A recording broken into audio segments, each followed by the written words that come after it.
বিশ্বমানের থার্মিক্স রড। সালাম স্টিল থার্মিক্স, দেশের একমাত্র থার্মিক্স রড।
সাবেক শিক্ষামন্ত্রী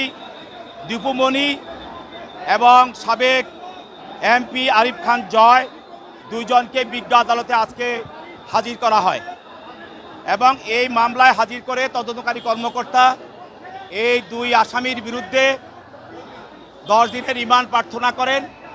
এবং এই 10 দিনের রিমান্ড প্রার্থনায় আমাদের সরকারের শিক্ষামন্ত্রী দীপু মনি এবং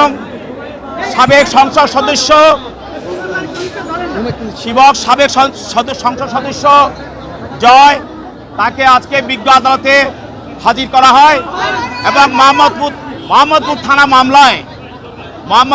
মামলায় আবু সাইদ হত্যা মামলায় তাকে এই আদালতে আজকে হাজির করা হয় এবং তদন্তকারী কর্মকর্তা এই মামলা তদন্ত করেন এবং এই মামলার আসামি 1 নম্বর আসামি শেখ হাসিনা, 2 নম্বর আসামি ওবায়দুল কাদের সহ আরও স্বরাষ্ট্রমন্ত্রী সহ অনেক আসামি এই মামলায় আপনারা জানেন 19 তারিখে আবু সাইদকে হত্যা করা হয়। তদন্ত কর্মকর্তার এই আবেদনের প্রেক্ষিতে বিজ্ঞ আদালত মামলার গুণাগুণ পিটিশনের গুণাগুণ বিশ্লেষণ করে এবং মামলার গুণাগুণ বিশ্লেষণ করে 1 নম্বর আসামি দীপু মনিকে 4 দিনের রিমান্ড মঞ্জুর করেন এবং আরিফুল ইসলাম জয়কে 5 দিনের রিমান্ড মঞ্জুর করেন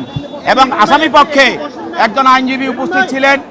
অ্যাডভোকেট আতাউর রহমান আসামি পক্ষে আইনজীবী। তিনি এই মামলার আসামিদের পক্ষে রিমান্ড বাতিল পূর্বক জামিনের প্রার্থনা করেন। বিজ্ঞ আদালত দুই পক্ষের শুনানির পর এই আসামিদেরকে রিমান্ড মঞ্জুর করেন এবং তদন্তকারী কর্মকর্তার নিকট তার কাছে